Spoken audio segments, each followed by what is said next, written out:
죄를 가지게 되었습니다. 죄로 인해 결국 비참하게 되었고 지금의 우리도 죄악 중에서 잉태되게 되었습니다. 죄가 죄를 낳고 죄가 또 죄를 낳는 악순환의 연속이 계속해서 시작된 것입니다. 오늘 말씀을 설교를 하면서 하이델베르크 9문과 11문을 함께 보면서 말씀을 나누고자 하는데요. 수요 기도회 때 이제 전준호 강도사님께서 7문에 대해서 한번 나누어 보았습니다. 7문은 이렇게 우리에게 말합니다. 타락한 사람의 본성은 어디에서 왔습니까? 라는 질문에 제가 답을 말하겠습니다.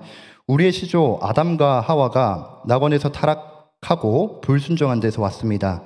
그때 사람의 본성은 심히 부패하여 우리는 모두 죄악 중에서 잉태되고 출생합니다. 우리는 이처럼 첫 인류인 하나님의 자녀 아담의 이 잘못, 죄악으로 결국 죄 가운데 살게 되었습니다. 우리는 이것 때문에 결국 하나님과 멀어지게 되었습니다.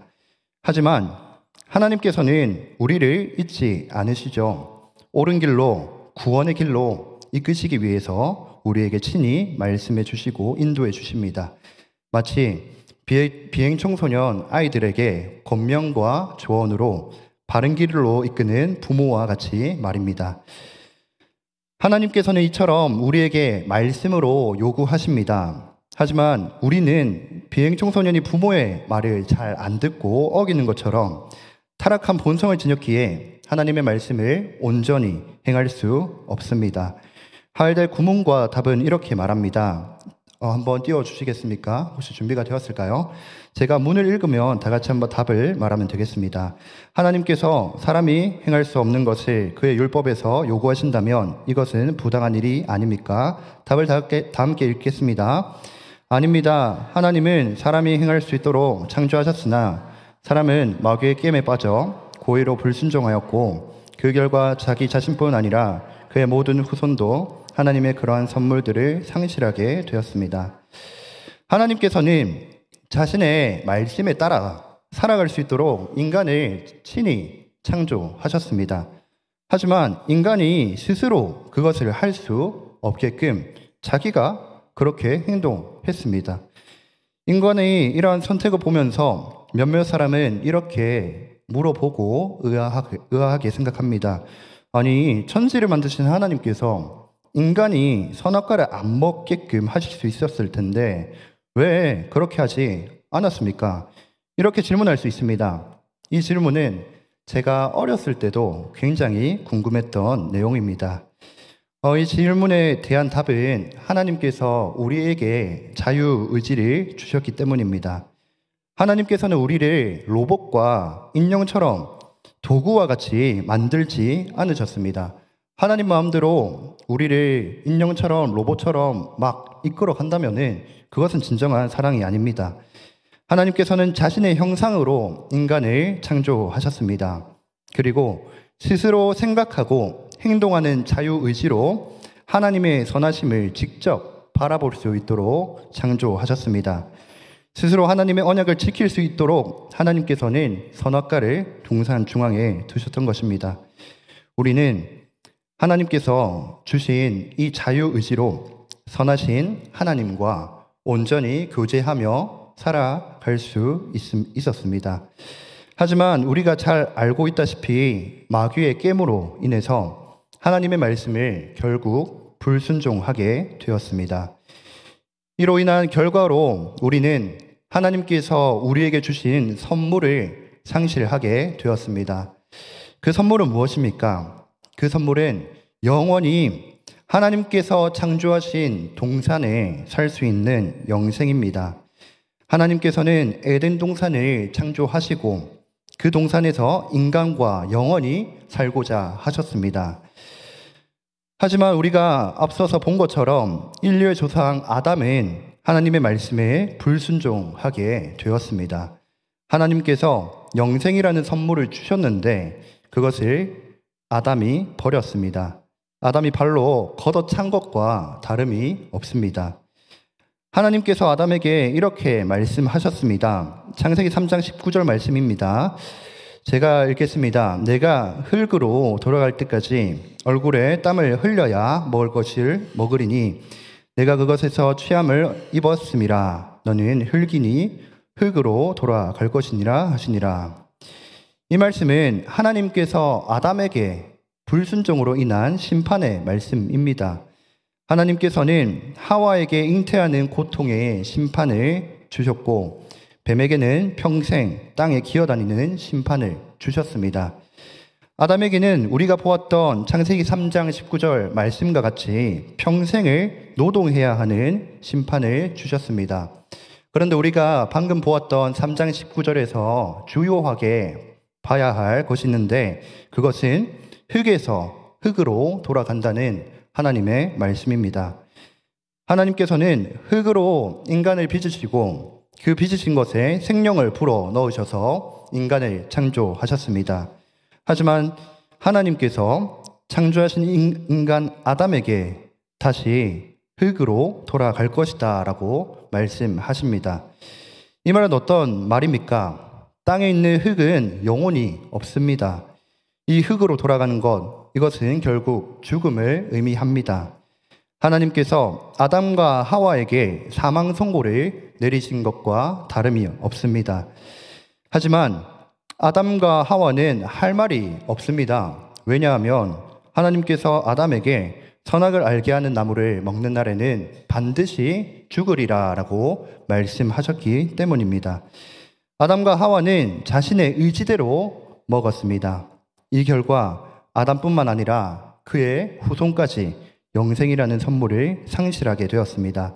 로마서 5장 12절 말씀에 이렇게 기록되어 있습니다. 그러므로 한 사람으로 말미암아 죄가 세상에 들어오고 죄로 말미암아 사망이 들어왔나니 이와 같이 모든 사람이 죄를 지었으므로 사망이 모든 사람에게 이르렀느니라. 아담과 하와의 이 잘못된 행동, 스스로 행동하는 이 의지된 잘못된 행동으로 끔찍한 결과가 초래된 것입니다. 그 결과가 자신들에게만 영향을 끼친 것이 아니라 그들의 후손, 우리까지 영향을 끼치게 된 것입니다. 우리는 억울할 수 있습니다. 아니, 내가 잘못한 것도 아닌데 왜 우리가 죄의 결과를 받아야 합니까? 라고 생각하면서 말입니다. 마치 이 죄는 죄인의 가족들에게 같은 죄를 묻고 떠묻는 연좌제와 같습니다. 맞습니다. 우리는 아담 때문에 죄의 연좌제를 가지게 되었습니다. 우리는 이 죄의 연좌제를 해결하고 싶어도 해결할 수 없습니다. 아무리 착하고 행동하고 성실히 일을 한다고 해서 내 마음 가운데 이 위치한 죄는 결코 사라지지 않습니다. 볼펜을 기록한 노트, 종이를 지우개로 지울 수 없는 것처럼 말입니다. 우리 안에 있는 이 죄를 그러나 하나님께서는 사랑의 하나님이시기 때문에 가만히 보고만 계시지 않으셨습니다. 우리나라는 성도 여러분들이 잘 알고 있다시피 법치국가입니다. 모든 사람이 법에 따라 통치받고 법에 따라 행동해야 합니다. 잘못했을 경우 이에 따라 벌을 받아야 합니다. 그 잘못이 고의로 했든지 실수로 했든지 말입니다. 올해 초 산불이 굉장히 많이 일어났습니다. 산불이 많이 일어나 많은 국민들이 피해를 입었습니다. 소중한 생명을 잃기도 하고 보금자리도 잃은 국민들이 많이 있었습니다. 이 산불은 실수로 했을 경우에도 법의 심판을 받습니다. 제가 찾아보니까 과실로 실수로 살림을 태워 공공의 위험을 빠뜨린 자는 3년 이하 징역 또는 3천만 원 이하의 벌금에 처하도록 규정되어 있었던 것을 제가 볼 수 있었습니다. 산불과 같이 큰 잘못뿐만이 아닙니다. 우리의 삶의 자그마한 실수도 우리는 잘못의 결과를 배상해야 합니다. 우리가 실수로 다른 차나 다른 주인의 소유물을 박았을 때 우리는 어떻게 합니까? 그러한 일이 일어난다면 우리는 보험사에 연락하거나 피해자와 합의를 해서 자신의 잘못을 배상해야 할 것입니다. 이 큰 죄, 이 작은 죄 모두 똑같은 죄입니다. 이와 같이 하나님 앞에서는요, 원죄나 자범죄나 다 똑같은 죄입니다. 인류의 조상 아담과 하와의 죄로 그들은 죄의 값을 배상해야 했습니다. 그런데 그들의 죄의 값은 너무나도 컸습니다. 그들의 죄의 값은 아담과 하와 자신들에게만 영향을 끼친 것이 아니라 그들의 후손에게까지 영향을 끼쳤습니다. 사망의 결과가 우리에게까지 이루어진 것입니다. 하지만 우리의 재판관 되신 하나님께서는 이런 죄의 심판자가 되십니다. 그래서 하나님께서는 아담과 하와의 이 죄인 원죄를 심판하시고 바라보시고, 그리고 우리가 스스로 행동하는 자범죄에 대해서도 하나님께서는 심판하십니다. 하이델베르크 신문 한번 띄워주시겠습니까? 신문의 문과 답을 함께 또 읽어보도록 하겠습니다. 제가 문을 읽겠습니다. 다 같이 답을 읽으면 되겠습니다. 하나님께서는 그러한 불순종과 반역이 처벌 없이 지나가도록 허락하십니까? 다 같이 답을 읽겠습니다. 결코 그렇지 않습니다. 하나님께서는 원죄와 자범죄 모두에 대해 심히 진노하셔서 그 죄들을 이 세상에서 그리고 영원히 의로운 심판으로 형벌하실 것입니다. 하나님께서는 누구든지 율법책에 기록된 대로 온갖 일을 항상 행하지 아니하는 자는 저주 아래 있는 자라고 선언하셨습니다. 이처럼 하나님께서는 죄에 대해서 방종하시지 않으십니다. 방관하시지 않으십니다. 죄에 대해서는 단호하게 심판하시는 분입니다. 그런데 어떤 사람들은 심판의 하나님을 생각할 때, 자신의 백성들에게 심판하시는 하나님을 바라볼 때 구약의 하나님만 생각하는 사람들이 많습니다. 그리고 구약의 하나님과 신약의 하나님을 다른 분으로 구분하기도 합니다. 왜 이렇게 구분하냐면, 구약의 하나님은 백성들을 심판하는 장면이 많이 있지만 신약의 하나님은 사랑의 장면이 많이 있기 때문에 구약과 신약의 하나님을 구분합니다. 대표적으로 초기 교회에 마르시온이라고 하는 이단이 있었습니다. 이 이단은 구약과 신약에 대비되는 하나님의 모습을 보고 구약의 하나님을 전쟁의 신, 율법의 신으로 구분했고 신약의 하나님은 평화의 신으로 구분했습니다. 그래서 이 마르시온 이단은 구약의 하나님이 사랑이 없는 하급적인 신으로 주장하고 구약 성경을 철저히 배척했던 이단입니다. 신약 성경에 이들은 신약 성경에 구약 성경을 인용하는 성경이 있으면 그 성경을 정경으로 인정하지 않았던 이단입니다. 이들의 생각처럼 구약의 하나님께서는 신약의 모습과 비교될 정도로 자신의 백성들을 심판하는 모습을 보이십니다. 사무엘 하에 아비나답의 아들 우사라고 하는 사람이 있습니다. 성도 여러분들도 잘 알다시피 그는 다윗 왕의 명령으로 하나님의 궤를 옮기다가 흔들리는 언약궤를 잡게 되었고 결국 이 행동으로 우사는 하나님의 심판으로 죽게 되었습니다. 그리고 구약 성경 여호수아서에 아간이라고 하는 사람도 있습니다.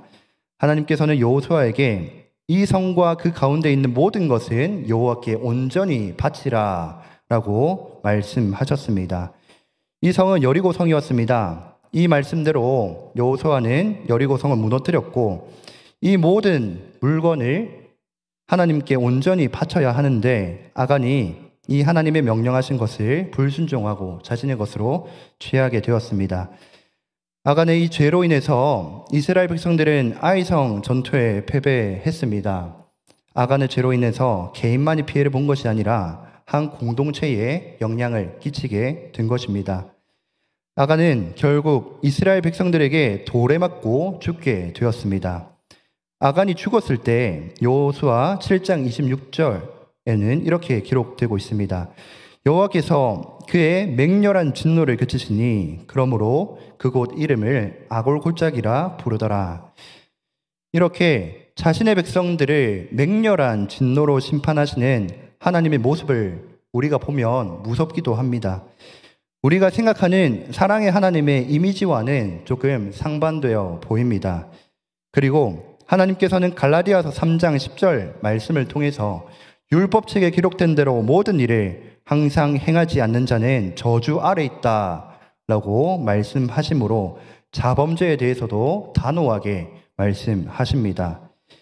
그리고 로마서 5장 12절 한 사람으로 말미암아 죄가 세상에 들어오고 죄로 말미암아 사망이 왔나니 앞에 보았던 말씀처럼 원죄에 대해서도 하나님의 심판에서 벗어날 수 없다라고 말씀하십니다.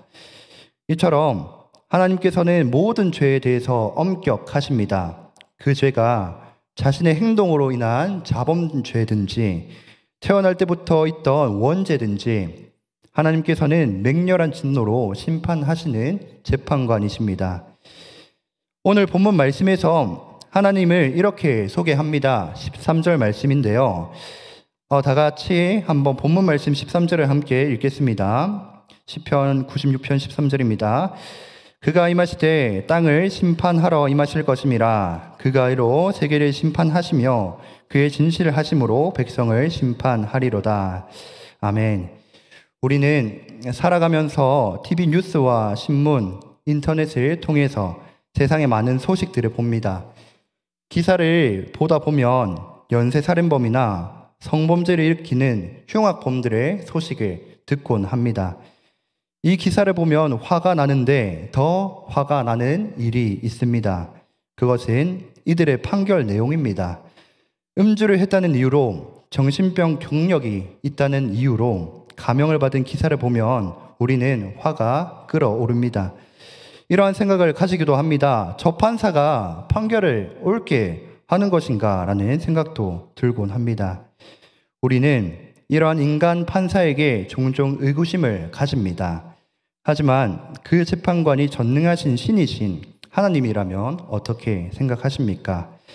주님께서는 우리의 진실하신 재판관이십니다. 그 진실하신 재판관께서는 온 우주를 심판하시고 또한 주님께서는 의로운 심판으로 형벌하십니다. 실수가 없으시고 진실하신 하나님께서는 죄의 경중을 따지기보다 원죄와 자범죄라는 같은 죄에서 동일한 심판을 내리십니다. 하지만 이러한 하나님께서는 심판하시는 재판관이시지만 자비로우시고 사랑의 하나님이십니다. 인간은 신을 숭배할 때 신의 노하심을 피하기 위해서 혹은 땅의 번영을 위해서 온갖 잔악 무도한 일을 많이 했습니다. 고대 이방신을 섬기는 이방신 제사장들은 신의 노하심을 피하기 위해 그리고 자신들의 번영을 위해서 인신 제사와 같은 가증한 일을 했습니다. 성경에 자주 언급되는 이방신 바알도 마찬가지입니다. 바알 신은 풍요의 신으로 이방인들이 많이 섬겼다고 합니다. 풍요는 농작물의 풍부함과 인력의 풍부함도 의미합니다. 그래서 바알을 숭배하는 자들은 각종 행사에서 풍요를 기념하며 그 제단 안에서 성행위를 했다고 합니다. 이러한 성적 방종은 미혼모와 사생활을 발생시키고 이렇게 낳아진 아이는 버려지거나 산채로 바알상에 태워버리는 인신 공양을 했다고 합니다. 그리고 바알 제사장들은 바알 신에게 응답받기 위해서 어떠한 행동을 합니다. 우리가 이해할 수 없는 행동입니다. 그 행동은 자해입니다. 엘리야와 바알 선지자가 대결하는 장면이 있습니다. 그 대결 장면에서 바알 선지자는 자신의 신이 응답이 없자 했던 행동이 있습니다. 그 행동은 칼로, 창으로 피가 흐르기까지 자신의 몸을 찌르는 행위였습니다. 그렇다면 우리도 하나님의 이 심판, 노하심을 벗어나기 위해서 이들의 행동과 같이 우리의 간절함을 보여주어야 합니까? 그렇지 않습니다. 하나님께서는 레위기 18장 3절 말씀을 통해서 우리에게 이렇게 말씀하십니다. 너희는 너희가 거주하던 애굽 땅의 풍속을 따르지 말며 내가 너희를 인도할 가나안 땅의 풍속과 규례도 행하지 말고. 하나님께서는 우상을 섬기는 자들의 가증한 행동을 하지 말라고 말씀하십니다. 인신제사와 자신을 학대하는 자해와 같은 행위를 하지 말라고 말씀하십니다. 왜냐하면 하나님께서는 인간의 생명을 소중하게 생각하시는 우리의 영적 아버지시기 때문입니다. 구약성경 민수기에 보면 하나님께서 모세에게 말씀하셔서 세우라고 하신 성이 있습니다. 그 성은 도피성이라고 하는 성입니다. 이 성은 부지 중에 살인한 죄인을 보호하는 성이었습니다. 판결을 받기 전 화가 난 피해자의 가족이 죄인을 죽일까봐 하나님께서 그 사람을 지켜주기 위해서 세우신 성입니다. 그리고 10계명의 6번째 계명이 무엇입니까? 살인하지 말라라고 하는 계명입니다. 이처럼 하나님께서는 인간의 생명을 가장 중요하게 생각하시는 영적 아버지이십니다. 구약의 하나님과 신약의 하나님은 다르신 하나님이 아닙니다. 구약과 신약의 하나님은 동일하신 사랑의 하나님이십니다. 하나님의 사랑과 긍휼하심이 성경 곳곳에 나타나 있습니다. 우리가 아주 잘 알고 있는 요한복음 3장 16절에는 하나님이 세상을 이처럼 사랑하사 독생자를 주셨으니 이는 그를 믿는 자마다 멸망하지 않고 영생을 얻게 하려 하심이라. 요한일서 4장 10절에는 이렇게 기록되어 있습니다. 사랑은 여기 있으니 우리가 하나님을 사랑한 것이 아니요 하나님이 우리를 사랑하사 우리 죄를 속하기 위하여 화목 제물로 그 아들을 보내셨음이라. 사랑의 주님, 우리 아버지 되시는 주님께서는 이처럼 자비하십니다. 하이델베르크 11문 답과 문은 이렇게 우리에게 묻고 있습니다. 제가 문을 읽고 다 같이 또한 답을 읽겠습니다. 그러나 하나님은 또한 자비하신 분이 아닙니까? 다 함께 답을 읽겠습니다. 하나님은 참으로 자비하신 분이나 동시에 의로우신 분이십니다. 죄는 하나님의 지극하게 높으신 어미를 거슬러 짓는 것이므로 하나님의 공의는 이 죄에 대해 최고 형벌, 곧 몸과 영혼에 영원한 형벌을 내릴 것을 요구합니다. 하나님께서는 이처럼 죄에 대해서 엄격하게 말씀하십니다. 몸과 영혼에 대한 영원한 형벌을 내리실 것이라고 우리에게 말씀하십니다. 하지만 답의 앞에서는 무엇을 어떻게 하나님을 소개합니까? 참으로 자비하신 분이라고, 동시에 의로우신 분이라고 우리에게 말하고 있습니다. 하나님께서는 이처럼 자비로우십니다. 그리고 하나님께서는 먼저 우리를 사랑하셨습니다. 그런데 이러한 하나님께서 자신의 백성들에게 심판하시는 이유는 바로 11문에서 말하는 죄 때문입니다. 로마서 1장 18절에 보면 하나님의 진노가 어디로 향하는지에 대해서 기록되어 있습니다. 하나님의 진노가 불의로 진리를 막는 사람들의 모든 경건하지 않음과 불의에 대하여 하늘로부터 나타나나니, 이 말씀처럼 하나님께서는 불의, 진리를 막는 사람, 경건하지 않는 이런 불의와 같은 죄에 대해서 진노하십니다. 우리의 존재 자체가 하나님의 진노의 대상이 아닙니다. 우리 마음속에 있는 이런 죄가 하나님의 진노의 대상입니다. 죄를 하나님께서 싫어하시기에 하나님께서는 백성들을 심판하신 것입니다. 하나님께서 이처럼 죄에 대해서 형벌을 내리십니다. 그러나 우리가 앞서 보았던 것처럼 주님께서는 우리의 생명을 귀히 여기시는 분이시고 또한 자비로우신 분입니다. 만약 하나님께서 우리의 죄를 방종하시고 가만히 있으셨다면 우리는 하나님을 자비롭다고, 사랑의 하나님이라고 고백하지 못했을 것입니다. 하지만 의로우신 하나님께서는 이 죄를 방종하지 않으셨고 심판하셨습니다. 그리고 자비로우신 그 주님께서는 그 심판을 통해서 믿는 자들을 구원하십니다. 그래서 우리는 하나님을 자비로우신 하나님이라고 고백하고 말할 수 있는 것입니다. 하나님께서 우리에게 주신 긍휼하심과 자비하심은 굉장히 많습니다. 무엇이 있을까요? 우선 우리에게 믿음의 동력자들을 주셨습니다. 신자이든 불신자이든 인간은 절대 혼자서 살아갈 수 없습니다. 하나님도 이것을 아시고 아담에게 하와를 주셨습니다. 인간은 학교에서나 학원에서나 가정까지 모두 연합해서 함께 살아가는 존재입니다. 주님께서는 우리에게 이처럼 사랑을 보내주셨습니다. 우리에게 부모를 주시고 자녀를 주시고 또한 교회에서는 믿음의 동력자를 주셨습니다.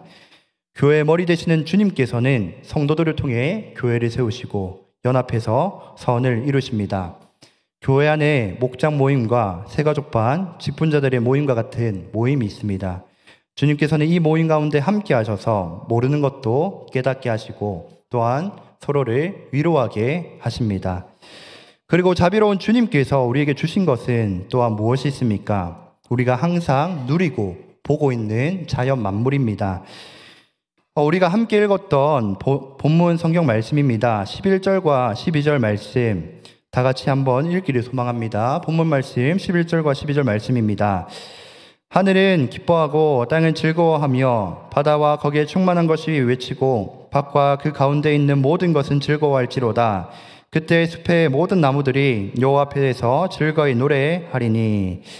이 말씀처럼 하나님께서 만드신 이 자연 만물, 피조물은 하나님을 노래하고 찬양한 것이 마땅합니다. 그런데 하나님께서 이 찬양하고 자신을 송축하기 위해서 만드신 이 자연 만물은 하나님께서 우리에게 주신 선물입니다. 이사야 15장 18절 말씀입니다. 다 같이 한번 읽어보겠습니다. 이사야 15장 18절 말씀 혹시 준비되어 있을까요? 이사야 15장 18절 말씀 다 같이 한번 찾아서 읽도록 하겠습니다. 이사야 15장과 18절 말씀입니다.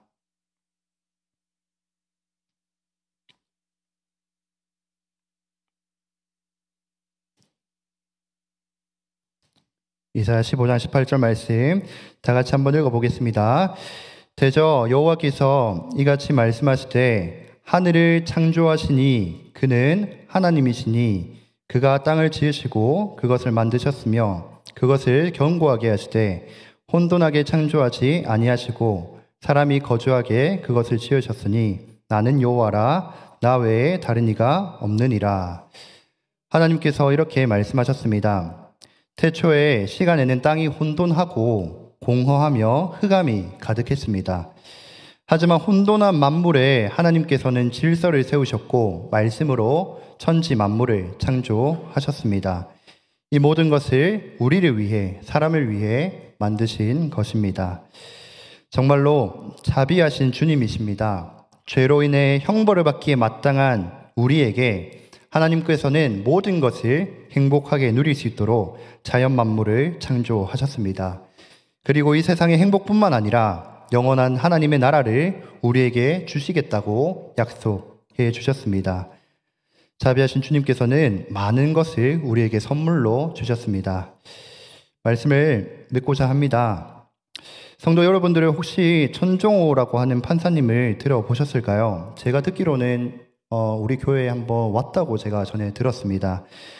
이 판사님은 굉장히 유명합니다. 제가 왜 이 판사님을 알고 있냐면 한 영상을 통해서 알게 되었습니다. 한 영상을 보니 이 판사님은 학폭 가해자에게 이렇게 말했습니다. 학폭 가해자가 판사님에게 이렇게 말했습니다. 제발 한 번만 봐주세요. 이렇게 말하는 학생에게 판사님은 이렇게 얘기했습니다. 안 돼. 바꿔줄 생각 없어. 돌아가. 이렇게 호통을 쳤습니다. 그리고 학폭 가해자를 옹호하는 부모에게도 호통을 쳤습니다. 이처럼 천종호 판사님은 호통 판사, 호랑이 판사로 불리지만 크리스천으로 누구보다 청소년 교화에 힘쓰는 분이라고 하십니다. 판사님의 이런 모습과 같이 저는 하나님도 이와 같다고 생각합니다. 죄에 대해서는 엄격하시고 노하시지만 그 안에는 사랑과 자비의 마음이 있습니다. 그리고 그 주님의 사랑과 자비는 지금 또 계속되는 진행형입니다. 주님의 이 사랑과 자비하심을 주님께서 주신 이 자연 만물을 통해서 그리고 함께 있는 믿음의 동력자들을 통해서 함께 모두 누리고 이 사랑을 전하는 모든 성도 여러분들이 되기를 주님의 이름으로 소망합니다. 기도하겠습니다. 사랑과 은혜가 풍성하신 하나님 아버지, 죄인이었던 우리를 양자로 택해 주시고 구원의 길을 우리에게 허락해 주셔서 감사합니다. 주님께서는 모든 죄를 증오하시는 거룩하신 아버지이십니다. 주님께서는 내가 거룩하니 너희도 거룩하라 라고 말씀하셨습니다. 우리가 주님의 이 모습을 알고 죄와 멀어지는 삶을 살 수 있도록 주님께서 인도하여 주시옵소서. 이 삶을 살아가며 한량없는 주님의 은혜와 사랑 또한 생각하면서 어떠한 고난과 어떠한 역경 속에서도 이겨내는 삶을 살아갈 수 있도록 주님께서 능력 허락하여 주시옵소서. 사랑합니다. 감사합니다. 예수 그리스도 이름으로 기도드렸습니다. 아멘. 찬송가 40장 찬양하겠습니다.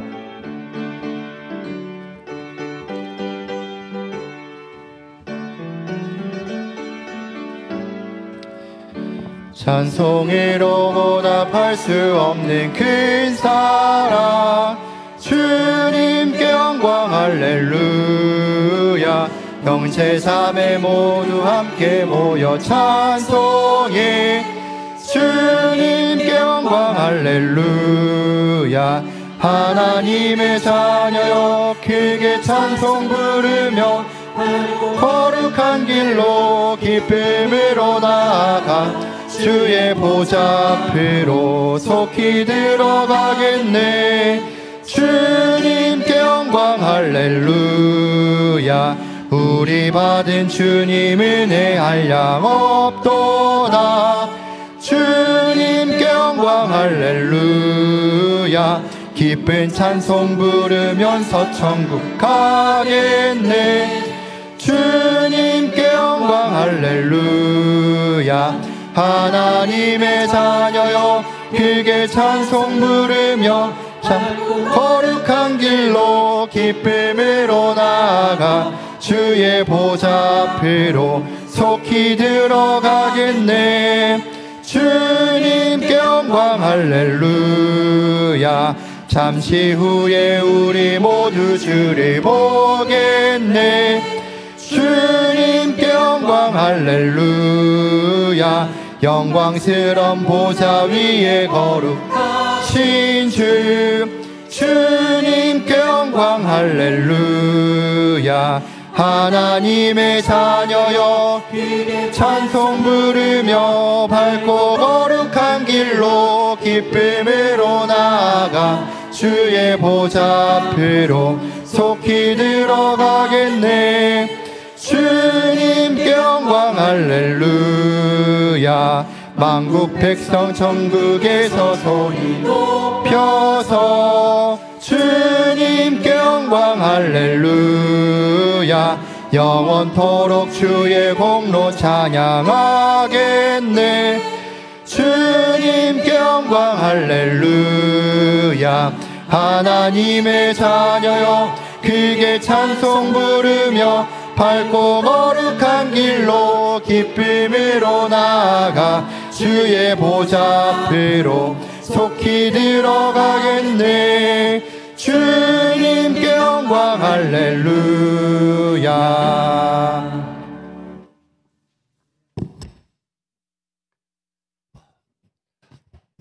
오는 주일날 가정의 날 해서 주일 오전 시간에는 부부 공존의 비밀, 오후에는 우울증을 알아도 아프지만은 소망이 있다, 이런 주제로 귀한 교수님이 오셔서 말씀을 전해 주실 것입니다. 개인적으로 저는 후배이고 친분 관계에 있었지만 그것 때문에 이분을 오시라고 한 게 아닙니다. 한 1년 전부터 우리 교회 성도님들 중에 이분이 훌륭하다 해서 그 친구가 그럴 리가 그랬는데 우리 강사님들한테 한번 물어보니까 참 강의를 잘하시고 은혜가 된다고 해서, 그러면 내가 전화는 해놓을 테니까 조율을 해서 우리 교회 젊은 세대 또 혹시 우울증을 앓고 있는 사람들에게 도움이 될 만한 그런 강의를 해달라고 부탁을 해봐라, 그렇게 해서 오시게 되었습니다. 조금 여성스럽고 그래서 저는 스타일이 좀 별로 잘 안 통하는 분인데 그 제목대로 건강한 가정을 세우는 일에 도움이 되겠다. 그 다음에 또 지역에 보면 요즘 젊은 세대들이 다 부부간에 아름답게 가정을 세워가는 일에 애로사항이 많고 어려움이 있습니다. 그래서 그런 전도의 목적으로도 도움이 되겠다 싶어서 초청한 것이고, 또 우울증으로 고생하는 분들에게도 도움이 되겠다 싶어서 저런 강의를 하시는 거니까 우리가 각 목장에서 서로 연락하셔서 주변에 이웃에 있는 어려움을 겪는 부부들 그리고 우울증을 앓는 사람들 오셔서 강의 듣고 말씀 들으면서 영적으로 회복되는 기회가 되도록 기도해 주시기를 바랍니다. 그리고 우리 교회가 하나님 앞에 함께 마음을 모두어서 큰 은혜를 받으면 때로는 나중에 돌아보면 말로 상상할 수 없는 복이 우리에게 임합니다. 그런 은혜가 우리 가운데 부어지도록 우리 같이 한번 기도했으면 좋겠습니다. 이 다음 주일 있을 초청하신 목사님, 하재성 목사님을 위해서도 기도해 주시고, 또 초대받아 오실 성도들을 위해서도, 또 보신 이웃들을 위해서도 기도해 주시고, 동시에 교회가 마음을 함께 모두는 일에도 위해서 기도해 주시면 좋겠습니다. 그리고 박 목사님 사모님이 서울에 있는 한양대학병원에서 출입을 할 수 없을 정도로 사실은 어려웠습니다. 근데 조금 회복이 되셔서 퇴원해서 포천에 있는 자기 언니 집에 계시고, 수요일 날 또 병원에 다시 돌아가셔서 이제 항암 치료를 받는다고 합니다. 처음에는 이것도 어렵겠다, 불가능하다 할 정도로 앞으로 어떻게 해야 되나 막막했었습니다. 아예 열어보고 너무 많아서 암세포가 몸에 많이 퍼져서 못하겠다, 뭐 그렇게 하고 이제 방사선으로 암세포를 죽이는 그 일을 하는데, 목사님도 그 상황을 아시고 사모님도 그 상황을 압니다. 하나님이 도와주시지 아니하시면 안 된다는 걸 압니다. 또 다른 대안이 없으니 내려오시려고 해도 그것도 불편하고 힘이 들고 해서 도움을 청하는데, 우리가 아는 안면에 또 같이 교회를 섬기는 입장에서는 해줄 수 있는 일이 뭐가 있겠습니까? 같이 한번 우리 기도 늘 오늘도 해주시고 늘 평상시에 기도해 주시면 좋겠습니다. 같이 우리 동성으로 이 세 가지 문제를 놓고 기도하고 제가 축도하겠습니다. 주여 한번 부르짖습니다. 주여! 아버지 하나님, 오늘도 우리 교회에 어버이날 허락하셔서 즐겁게 주일을 지킬 수 있게 해주셔서 감사합니다. 특별히 다음 주일은 하재성 교수를 초청해서 부부간의 공존의 비밀, 아프지만 소망이 있습니다는 주제로 오전과 오후에 우리의 가정생활, 우리의 병든 심령을 치유하는 부분에 도움이 되는 강의를 듣고자 합니다. 성도들이 추천했고 또 우리 동사님들이 잘 아시는 분이고 이 강의에 탁월하다고 해서 모셨는데, 우리 성도들에게 영적인 회복의 기회가 되게 하시고 가정이 회복되는 기회가 되도록 은혜를 부어 주시옵소서. 사랑하시는 아버지 하나님이여, 우리가 영적으로 한 단계 한 단계 더 믿음이 자라가고 주의 사랑과 은혜를 드립을 수 있는 그런 성도들이 되도록 이끌어 주시옵소서. 또 우리 교회가 건축 이후에 지금까지 잘 달려왔습니다마는 이제 함께 힘을 모으어서 어려운 고개 파고를 넘어가야 되겠습니다. 성도들이 때로 마음이 힘들고 또 경제적으로 부담이 되는 일입니다마는 하나님이 장차 우리에게 부으실 복을 바라보고 내다보면서 믿음으로 이겨낼 수 있도록, 승리해낼 수 있도록, 헌신할 수 있도록 도와주셔서 하나님 앞에 귀하게 쓰임받고 귀하게 복을 받는 우리 성도들이 다 되게 하여 주시옵소서. 박용호 목사님 사모님, 류희을 사모님 난소암으로 위기 가운데 있습니다마는 입원과 퇴원을 반복하며 항암 치료를 받습니다. 의사의 진단과 처방과 치료가 도움이 되게 해 주시옵소서. 그러나 우리가 알기로는 하나님이 개입하시면 되는 줄로 압니다. 주님의 뜻을 물으며 하나님의 자비와 긍휼이 우리 사모님에게 임하기를 원합니다. 목사님에게 임하기를 원합니다. 우리 교회 안에 있는 모든 성도들이 건강해지게 하여 주시고, 특별히 항암 치료를 받고 있는 우리 자매를 불쌍히 여기시고 치유하시고 회복을 주시옵소서. 그래야 감사함으로 주님의 살아계심을 찬양하고 높여드리는 저희가 되게 하여 주옵소서. 예수님 이름으로 기도드리옵나이다. 이제는 우리 주 예수 그리스도의 크신 은혜와 성부 하나님의 놀라우신 사랑과 성령님의 교통하심이 오늘 이 자리에 머리 숙인 주의 백성들 위에 지금부터 영원토록 함께 있을지어다. 아멘.